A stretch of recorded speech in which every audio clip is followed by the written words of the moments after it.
Welcome to the Town of Avon Board of Zoning Appeals meeting. If you are interested in having a copy of the agenda or the staff reports, they are available on the tables to the right of the audience.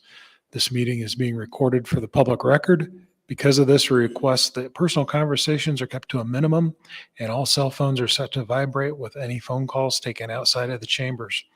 If you are interested in commenting during any public hearing, please sign up on the sheets located on the tables to the right of the audience. When your name is called, please step forward to the podium, state your name and address for the record. Please address your comments to the board and not to staff or the appellant. Your comments should relate directly to the case at hand. We do understand there may be several persons who wish to speak. The chair may therefore impose a time limit for each person. Federal law requires that the town make available to all attendees a Title VI public involvement survey. These surveys are on the table to the right of the audience. Members of the public who wish to complete the survey may do so and place them in the designated area. If because of a disability, any person in attendance needs assistance or accommodation to fully participate in this meeting, please notify staff. Thank you for your assistance in facilitating a respectful, fair, and timely meeting. Again, welcome to our meeting. Please stand for the pledge.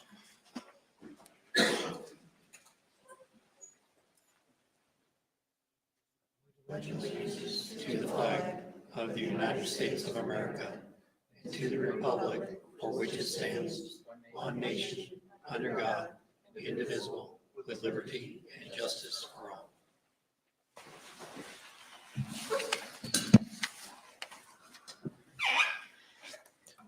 Can we have roll call, please? Marcus Turner, Present. Ann Inman, Present. Catherine Ransberg, Here. Marcy Tashler, Present. Paul Guckenberger. Here. First item is the approval of the minutes from February 20th, 2024. Do we have any questions, concerns, or comments? And if there are none, we'll entertain a motion. I'll make a motion to approve the minutes of 2/20/24 as stated. So motion by Mrs. Inman. Is there a second? Second. Second by Mr. Guckenberger. Any discussion? All in favor, say aye. Aye. Anyone opposed? Meeting minutes are approved. Do we have any requests for continuances or agenda modifications? We have none.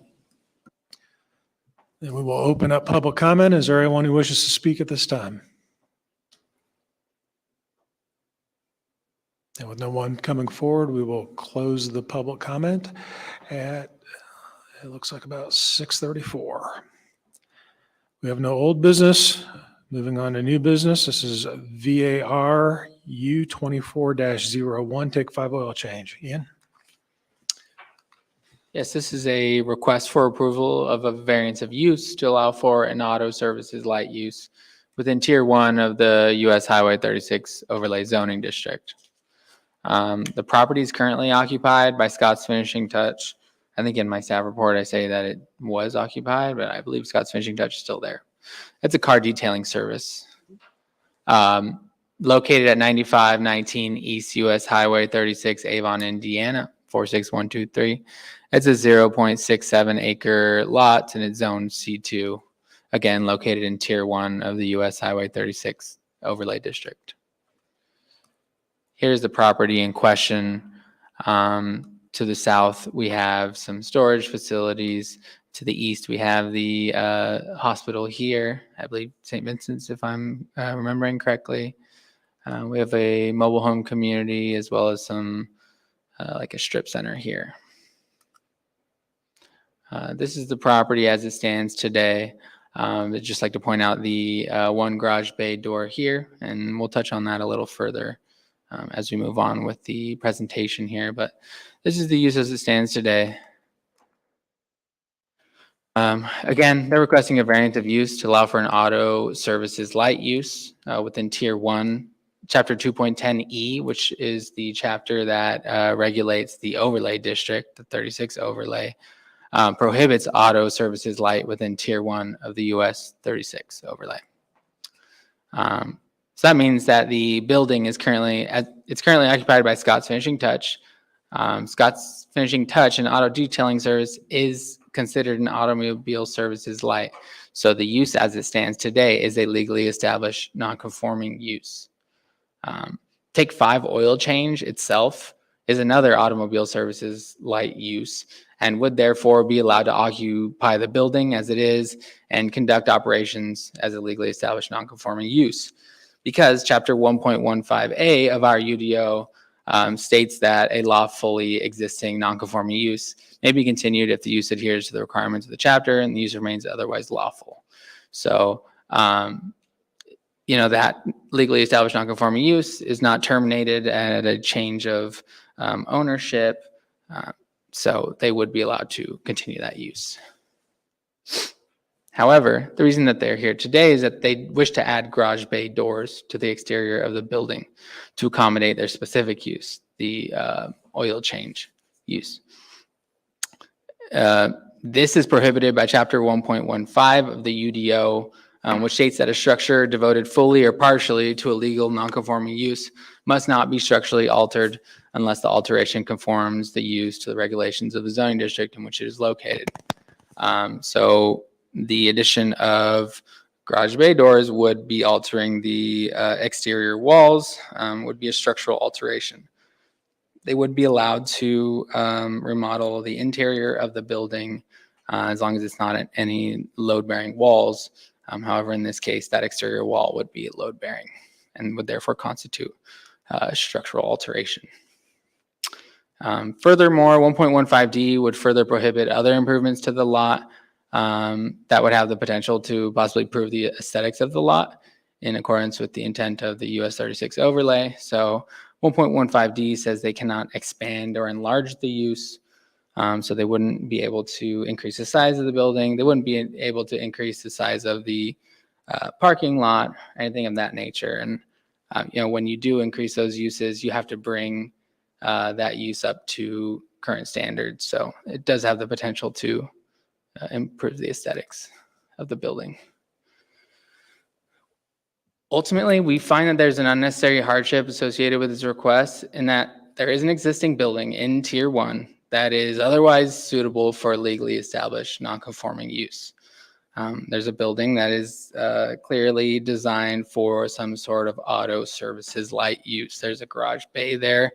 Additionally, there are 3 garage bays in the back. They just don't come all the way through. However, they can't accommodate the structural changes required for this specific occupant. As I understand it, they want those garage bays to come all the way through rather than just enter from the rear. So this diminishes the ability for the property owner to find a suitable occupant for the building and therefore puts the property at risk of remaining vacant for an extended period of time. And it's important to note that in Chapter 1.14G1, it states that if a legal nonconforming use is discontinued or abandoned for a period of 12 months, the use cannot be reestablished or resumed. So should Scott's Finishing Touch leave that property and not have a replacement occupant for 12 months, then no auto services light use could reuse that building without a use variance. So with that, staff does recommend approval of VARU 2401 Take 5 oil change, subject to no conditions. And I am available if you have any questions. Questions for staff? So it's not vacant at the moment, Correct. and Scott's is preparing to are they preparing to leave, or they're in negotiations with Take 5 to take over the? I don't know all of the details of that, but the petitioner may have more insight on the specifics of that. Okay. Can we talk a little bit about criteria 5, which has to do with the cluster map use? So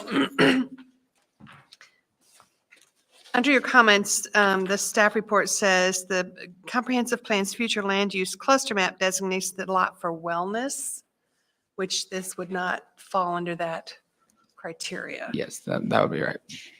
Okay. So we have St. Vincent's there. Do we have a cluster map available to look at? I do not have one available for you to look at, but yeah, I don't have one there.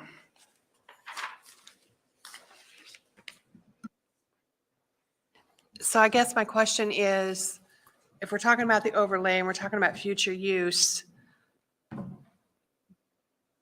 do we pay more attention, and I guess that's up to us, do we balance what the building is currently being used for, what it's set up to be used for, the possibility of it sitting vacant if we don't allow the variance, and the fact that it's within a wellness cluster zone, which this would not fit into that intent in any way, shape, or form. Just throwing that out there. I have a question. Are you done, Catherine? Yeah. Good. So the variance wouldn't be needed if the business would come in and use the building as is. Is that correct? That would be correct, yes. So with the change here that they're asking variance for, if they are going to make a change, then this would trigger the bring the building into conformance of the ordinances unless the variance is approved. So they'd have to meet all the other requirements for building related to the overlays such as materials, elevation, and such. No, let's see if I can read the specific language. The ordinance dictates that only those aspects that are being changed need to conform to the standards of the ordinance. But once a change is made to a building, that's legal non-conforming without a variance, then it needs to become conforming to the ordinances. Is that correct? The use, we're specifically referring to the use. We have two different types of legally established. We have legally established non-conforming uses, and we have legally established non-conforming structures. So legally established non-conforming structure would be a structure who, the architectural materials, the architectural design, the landscaping doesn't conform to our ordinances. And then today we're talking about a legally established non-conforming use, which is basically saying that the proposed use is not allowed in that zoning district under the current ordinance. So I think we're conflating two different things. Okay. So why is a variance needed for a physical alteration of the building then? Because the standards of chapter 1.15 says that that legally established non-conforming use cannot persist if you structurally alter the building. And they are seeking to structurally alter the building. Therefore, they will no longer have they will no longer be considered a legal non-conforming use. They'll now be protected under a use variance. Okay.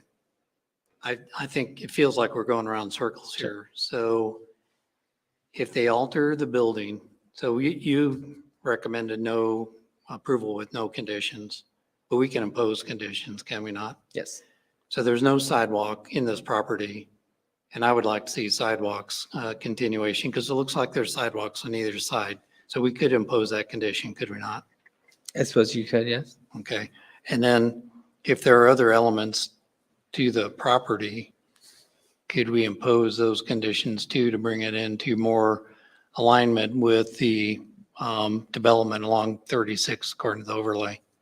I suppose you could, yeah. I might look towards Anna as to whether it has to be directly related to the request at hand. Yeah, so for conditions, generally they have to have what we consider nexus. So they have to have the condition has to be reasonably related to the request at hand. So as long as the condition being imposed is related to the request, which is a variance of use, then you would be able to impose it. But if they're, for example, they're related to the use and you're trying to impose things that relate to the development standards, for example, that would be related to the use.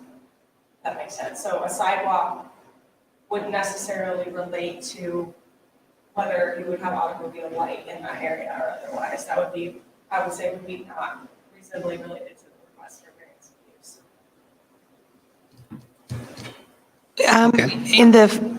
You were showing the exterior of the building now, and there's one garage bay door on the front. Is there a similar bay door on the back? There's three. Yes, there we go. Oh, okay. There are 3 bays in the back, And they want to be able to drive all the way through. as I understand it, yes. And in fact, at one point, I think back There weren't two there. At one point, yeah, I think there may have been 3. These windows here, looking at historical imagery, were bays at one point. So it would make the bays, so you'd be able to go in and out as Correct. opposed to in and backing out. Correct. Okay.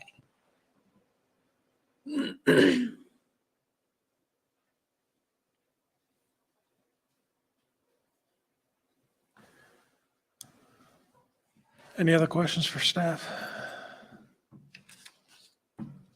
If there are none, we'll hear from petitioner.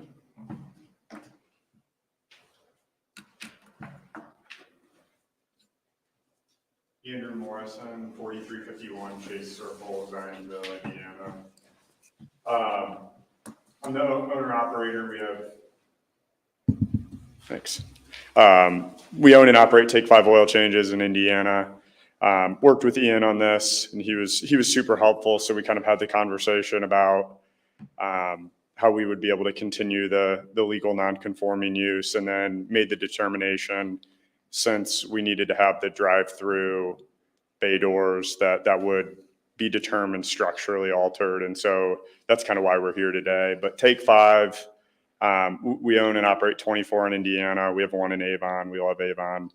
Has over 5,000 reviews at a 5.0 average. We pretty much just focus on the oil changes. So customers remain in their vehicle for the duration of the service.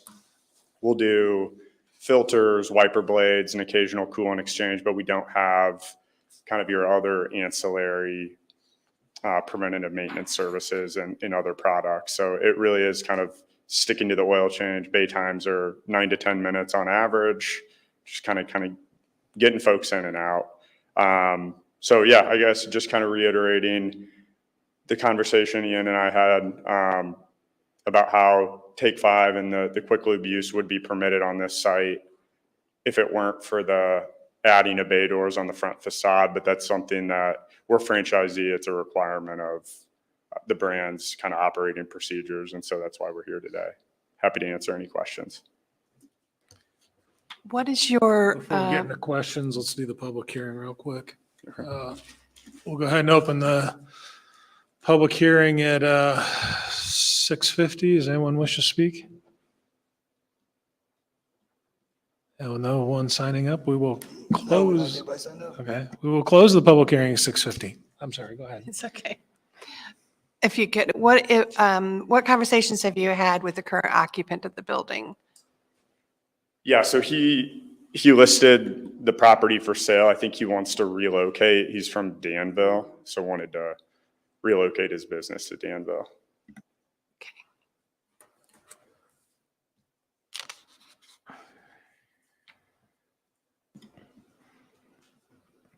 I'm sorry, Ian, I had another staff question here real quick. Sure. So the staff report says the comprehensive plan's future use cluster map designates this lot for wellness. Is there a description in our comp plan of the wellness use? That's what I am actually I've pulling. never heard that one before. In the process of pulling up. Wellness establishes areas to support current and emerging health and wellness technologies and services. This industry type serves as a crucial component to overall community quality of life and is an important economic asset.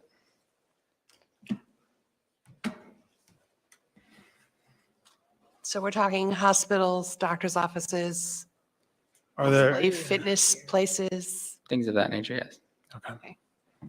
So there's a list of uses under that wellness category, like we have for all our other uses? Yes. No specific uses. Emphasize micro hospital development and encourage these uses by seeking and marketing to specific end users. Encourage development of health clusters, wellness centers. Okay. Mani-pedi shops.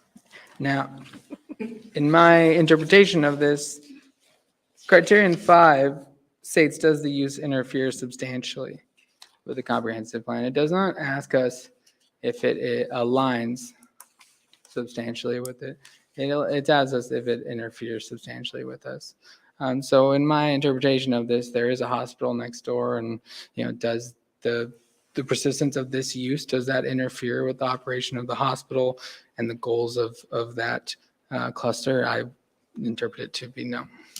Could it be also interpreted, though, that it would interfere with the expansion of wellness in that area because we're now having a legal non-conforming use? I suppose. So I guess I'm going to pursue my questioning. So we're talking about variance of use, not a variance related to development of the building. That's Correct. just per the need to come forward with a request to continue the legal non-conforming designation of that property. Yes, but however, if they were to be approved as variance of use, it would be legally conforming. So that would allow them to make exterior change. Exactly. So I'm having a hard time with even thinking about supporting this variance without the ability to have some control over that development, because now we perpetuate the same development on 36 that we've been trying to change the appearance of 36. That's the need for the overlay, or why we put the overlay in place. Yet I think what I understand is the physical change of the property doesn't pertain to what we're looking at tonight. Is that correct? Because we can't put conditions on any of the changes in the property. I would say as long as you think that it really reasonably relates to the use of the property, then you could oppose them, and so long as they don't impose an unreasonable burden on the petitioner. So if you can connect it to the use of the property, then as a automobile light, then you can impose such conditions. So I'm going to go back to a case we had years ago, and this maybe will help me and help the rest of the board understand why I'm asking this question. An automobile dealership wanted to come in and use an existing building on the lot as their building, and not build a new building. Just wanted to change the roof, add some elevation, but basically use the existing structure. When we look at that, it's like you're not improving the lot for the use that you intend. So we didn't approve that. That's kind of what I'm looking at. This is like, you want to use the existing building. You want to use the legal non-conforming, but you don't want to make any changes other than add a bay door and perpetuate the lot there and get the legal non-conforming rather than being a conforming business, which isn't allowed in tier 1. So it's I don't feel like we have any ability to manage that development based off what the advice or direction you gave me before, whereas we're trying to manage the development along 36. That's why I'm really adamant on this topic here. Yeah, I don't mean to discourage you from imposing conditions. Obviously, this use will go on forever. So if you have conditions that would shape any concerns that you have for the property, if it were not owned by the specific property owner going forward, then you can impose those conditions. I don't mean to say what you can and can't impose. As long as you think that it relates to the use of the property as that automobile light and it's not a necessary burden, then I'm not opposed to any conditions that would mitigate any issues or concerns. Okay. I'm kind of having trouble myself. It feels a little bit like trying to put a square peg into a round hole. I have some concerns about it being within a wellness cluster. Will it interfere with the existing wellness businesses? No, but it prevents other wellness businesses from coming in, at least on that spot. I am concerned that we're talking about putting bay doors on the front of the building facing 36. If this was a side-to-side in and out, it would be a little more palatable to me, I guess.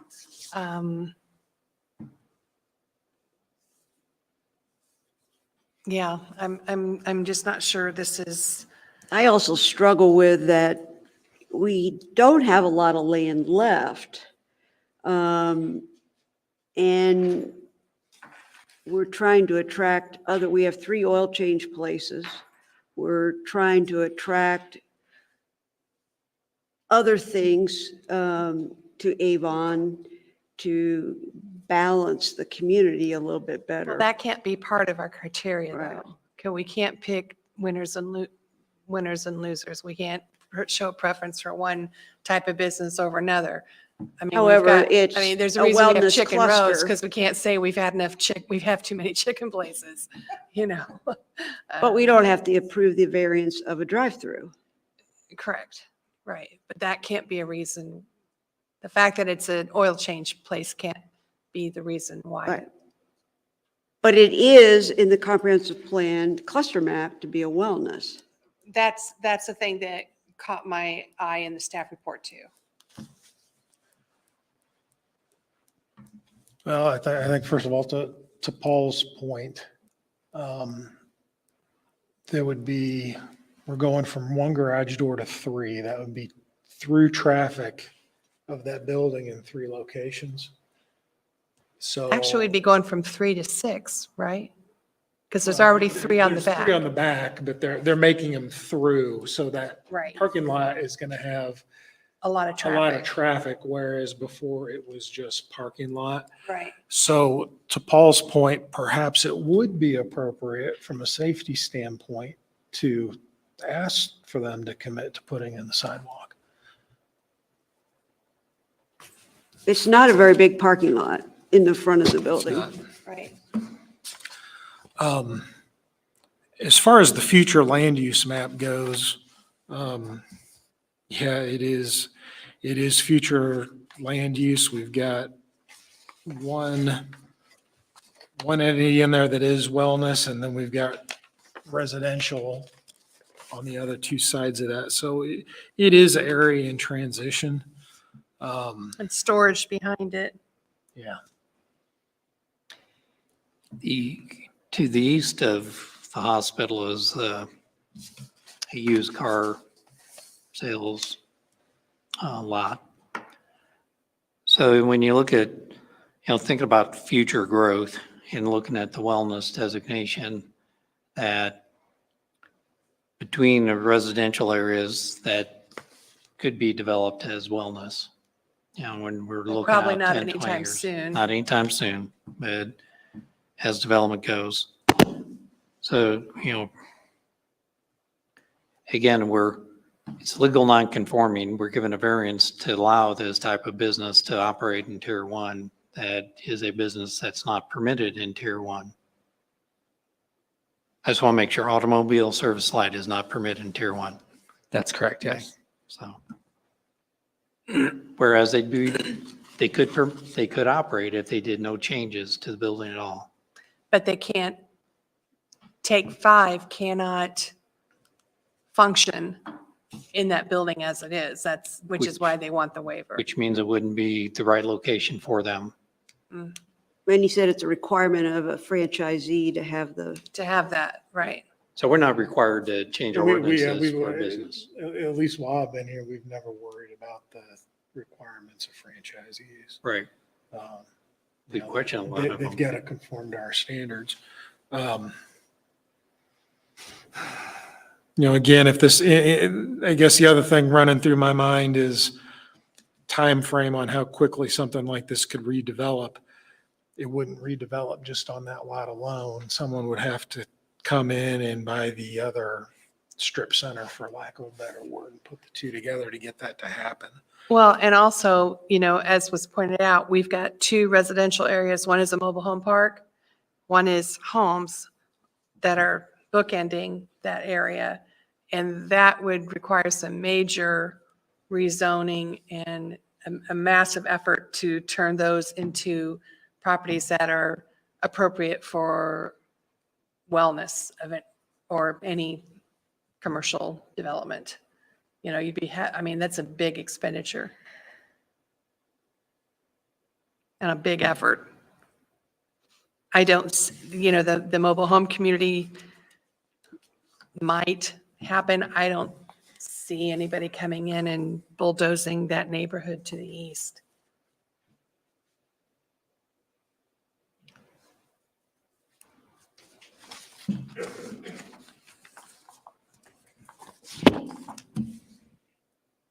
Any other discussion? I have a hard time supporting this request, but I can't support the request if we don't impose a condition of a sidewalk. I mean, there's sidewalks on either side, and if I'm viewing the maps right here, and we have talked about continuity of sidewalks throughout the community. To your point, and I appreciate that you made the point, Marcus, is that safety. We've always encouraged safety in the parking lot so that we have pedestrians that can make that trip and from going out and into the building. So I do think it's a matter of safety. And I think also, just in this conversation, this is, future land use is designated, potentially wellness. I'm not seeing that happening anytime soon. These aren't vacant strip malls. These aren't areas that, to me, even the storage behind it, I would assume that's fairly lucrative business. There might be that space behind it that could be easily converted into wellness. I don't see the spaces to the east or west of that being easily converted anytime in the next 10, 20 years. But I do appreciate that. I like your idea, or you're pointing out the fact that that is a small parking lot. And if we're going to be having vehicles exiting out the front, there's another oil change business further west that has the same setup. And there's a lot of traffic that comes in and out of that business and onto that side street. You'd ask me if I had a future land use cluster map. I have it on my phone here. I pulled it up on my phone here. But it is basically an oval encompassing the hospital all the way to this little strip center, whatever we want to call it here, going all the way back to the railroad there. So including the storage area here, as well as the vacant land behind Okay. so if that helps you with context.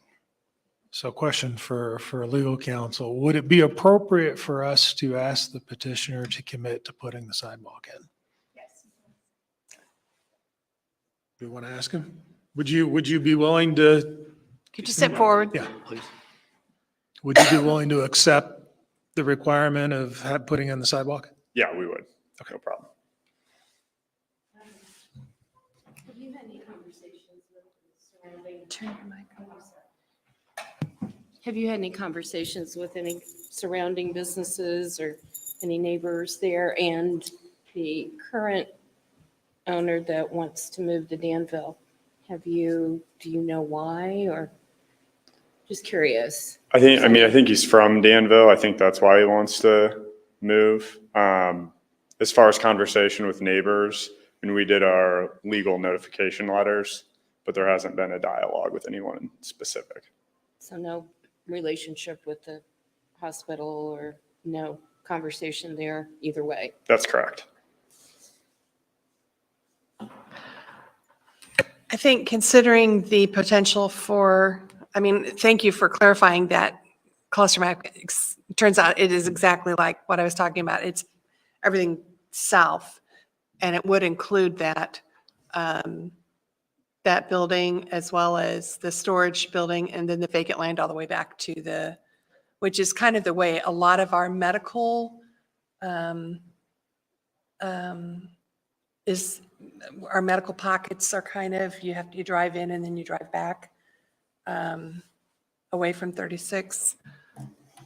If I would be willing to support this, if there was the sidewalks condition, I guess if they agreed to it, it'd be not a condition, Commitment? We can impose a Commitment? well, we As a could, condition. yeah, as a condition. I think I would be willing to support that, considering everything, taking everything together and considering all of the information. Any other questions, comments, or discussion? If there's none, we'll entertain a motion. I'll make a motion. I move that we approve VAR 24-01, Take 5 oil change, a variance of use to allow for auto services light use within Tier 1 of the US 36 overlay zoning district, since it has satisfied all the requirements and criterions under state law and subject to the approved findings of fact, subject to the following condition. Sidewalks will be installed per the design ordinances of Avon. A motion by Mr. Guckenberger. Is there a second? I second. Second by Mrs. Ransberg. Any discussion? Roll call vote, please. Paul Guckenberger, For, Marcy Tashler, Or Catherine Ransberg, 4. Ann Inman, 4. Marcus Turner. 4. Thank you.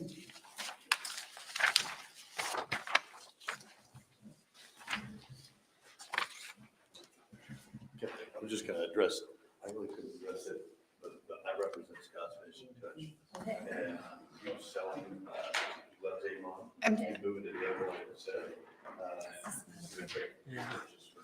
Yeah, we can't, yeah, we can't do this off the record. Where in Danville you going? I use you guys.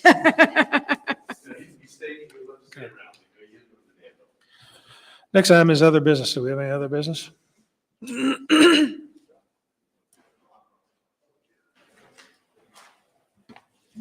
believe you have some other business. I believe we are doing training today, 2024.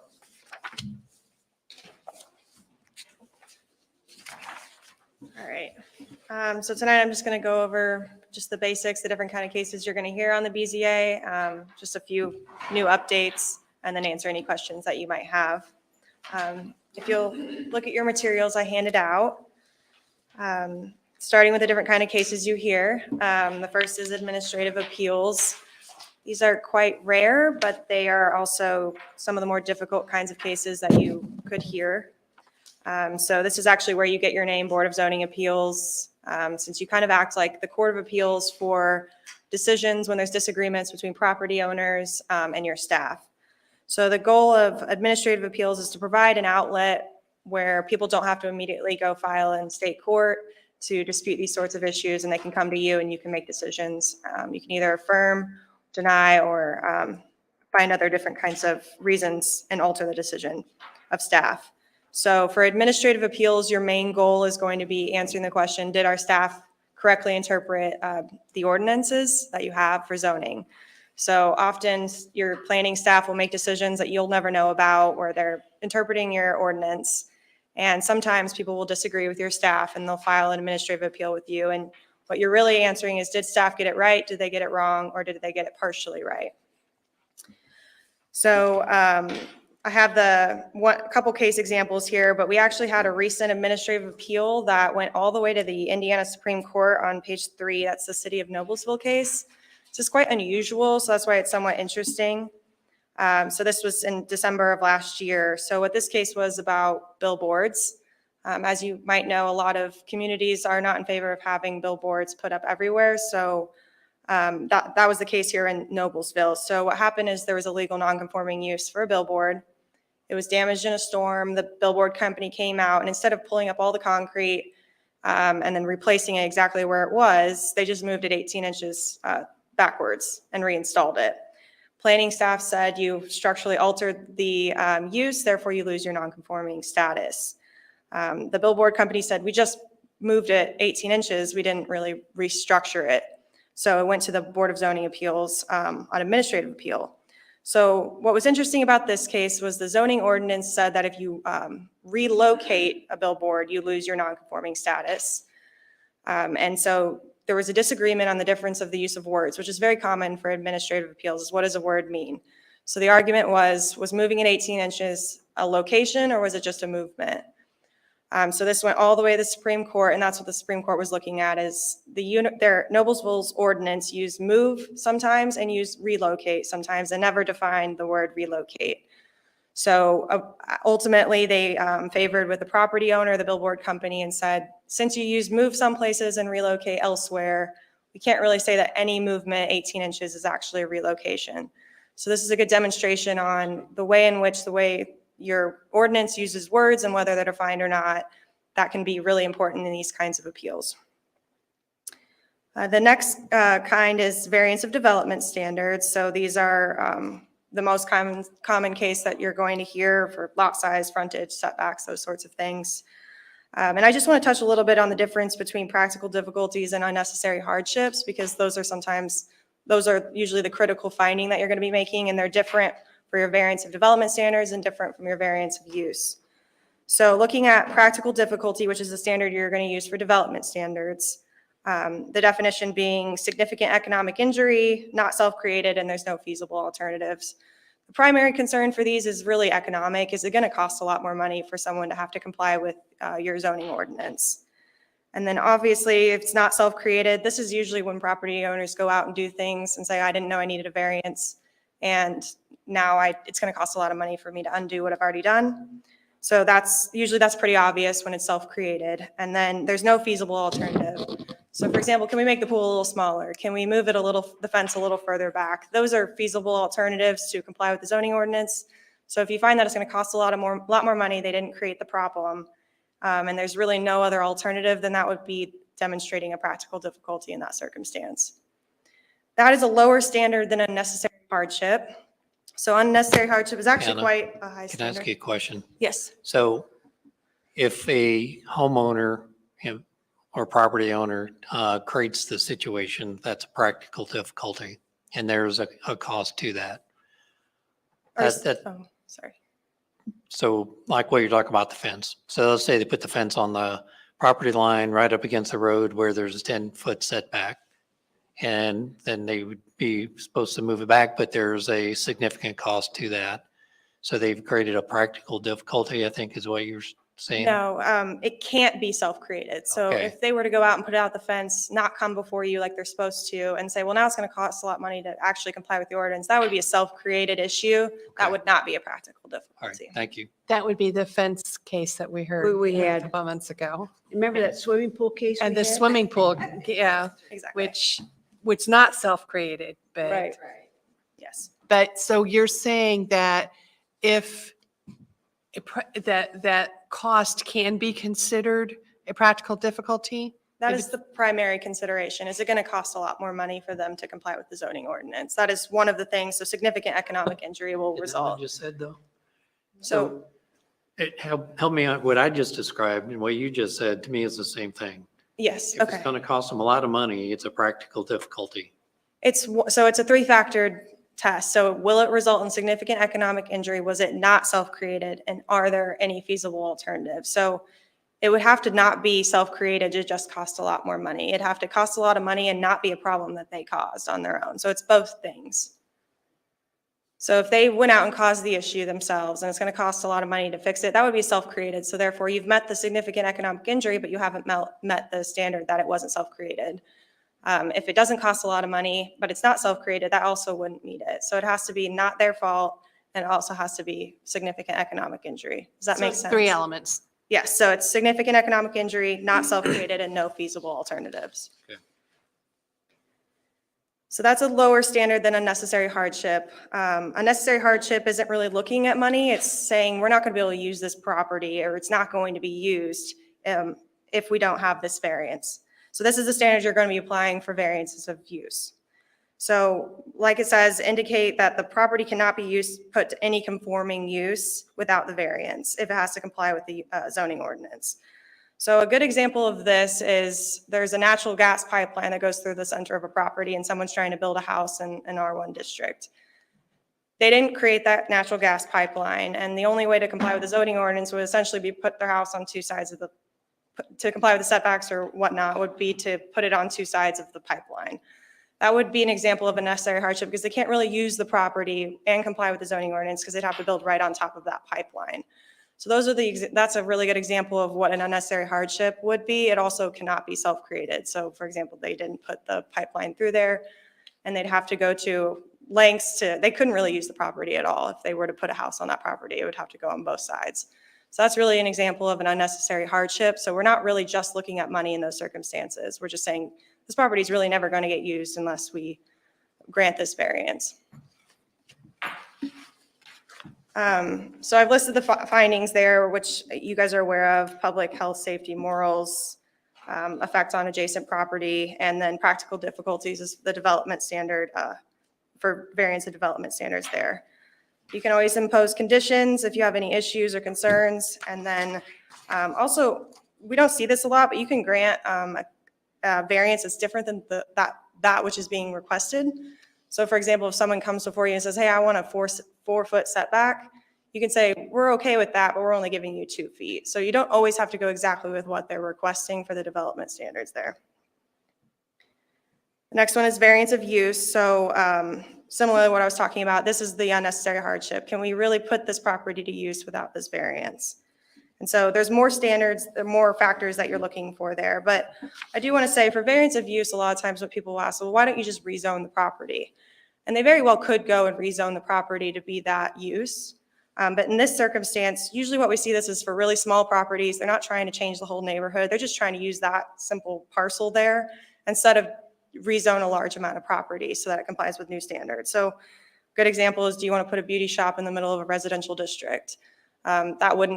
If that wouldn't comply, they're not really trying to change the entire residential neighborhood. They're just trying to have some use there that wouldn't normally be allowed. In the case of tonight's variance of use, it was in an overlay. So rezoning it to a different zoning designation still wouldn't remove that overlay requirement. And then for both variances, these are discretionary. Even if you find that someone meets all of the factors, you can still say no. So just keep that in mind for that. And you can impose conditions and grant something different than what they're requesting.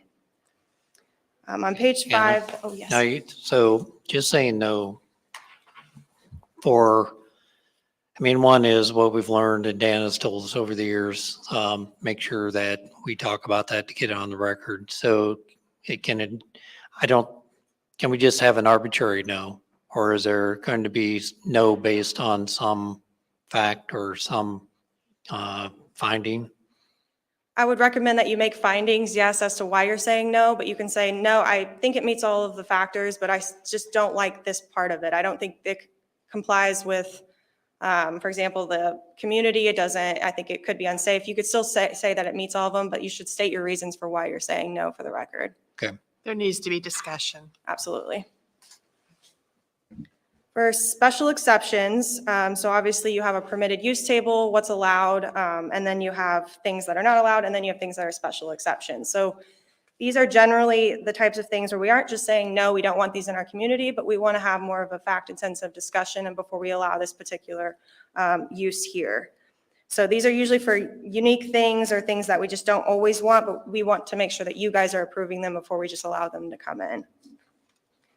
So for these, you have quite a few factors for these. So public health, safety, and welfare, not injurious to the immediate vicinity.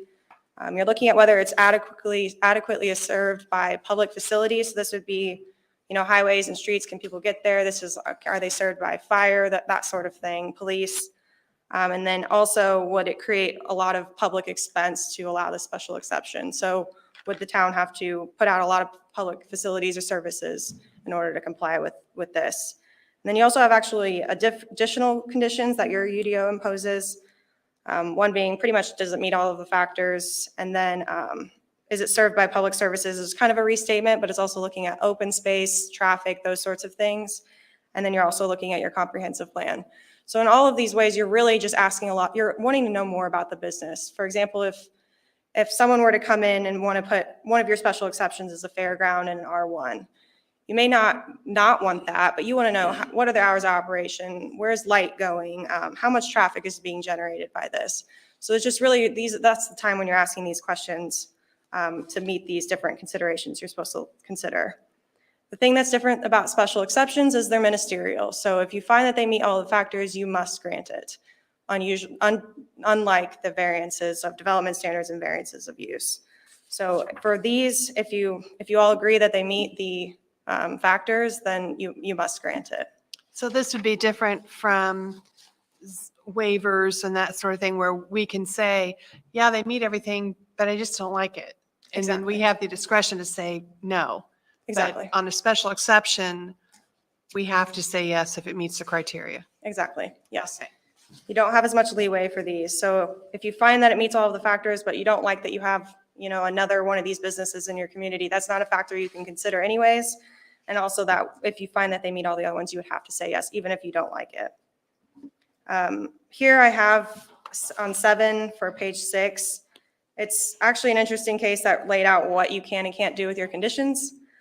So the requirements are that it's constitutional, it doesn't exceed your scope as the BZA, that it doesn't offend any other part of the UDO, doesn't require the petitioner do something illegal, it's in the public interest, and that it's reasonably calculated to achieve a legitimate objective. This is the nexus that we're talking about. It has to be reasonably related to the request that's being made. And then it can't impose an unnecessary burden on the landowner. Usually that would look more economic than otherwise. We included all of your special exceptions in your packet just for your reference. So just so that you know which ones require your special exception, that's one of the requirements. It has to be listed as such in order to request a special exception. So just there for your reference. You'll turn to page 9, as Dan always is reminding you, the art of making findings. So this is one of the most important things that you do. And usually what we suggest is asking questions that relate to the statutory factors. You guys are excellent at this. But the best way to do this is just look at the factors, write down questions that relate to those factors, and bring them into the meeting and ask those questions. You have great staff reports that usually lay out all the issues that you need to be looking at. But the art to making findings is really just going through the statutory factors and saying whether you agree that it meets or does not meet that factor. We included questions you could ask for all of the different kinds of cases you're going to hear. You don't have to use these. These are just here for your benefit if you want them. You don't have to ask these. But you can see here for some of these, would you accept a condition that relates to my concern about this? Would it affect property values in the area? Those are the sorts of things you can be asking because they relate to the factors. The reason this is so important is because if you discuss things that don't relate to the factors, they could appeal saying that you didn't consider the legal requirements. And that's, if we're going to defend you, we just want to make sure that you guys are addressing the correct statutory factors. On page 11, I just have to touch on this a little bit. Conflicts of interest. So for these, if you feel that you are biased or prejudiced, or you have a direct or indirect financial interest in a case, you're disqualified from that case.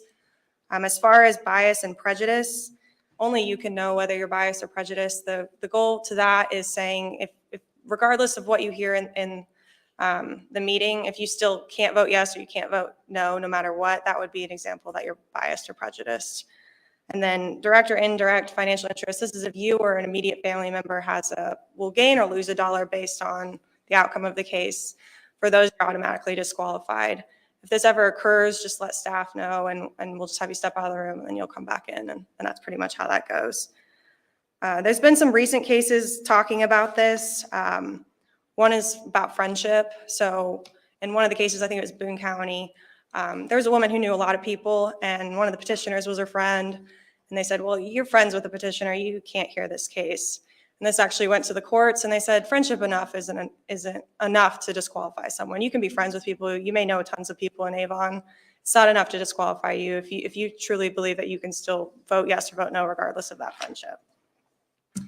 And just as a reminder, the biggest way that people get in trouble with this is making comments outside of the meeting. So if you're talking to your friends, hey, I know this variance is coming up. There's no way I want this. I don't want any more whatever kinds of businesses in our community. Those are the kinds of statements that get you in trouble.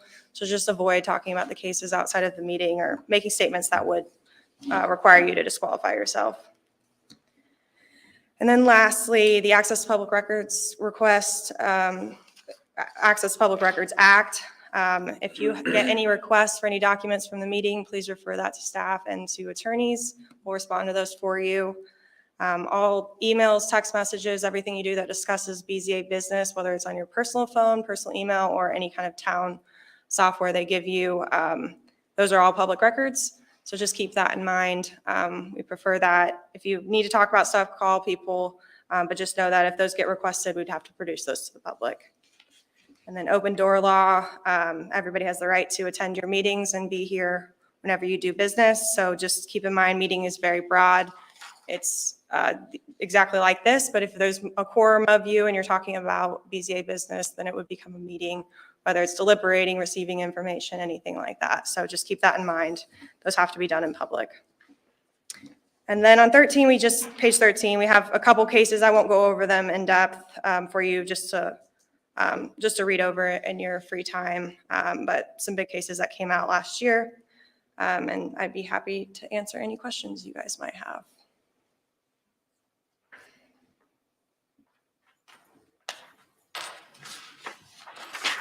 All right. Thank you.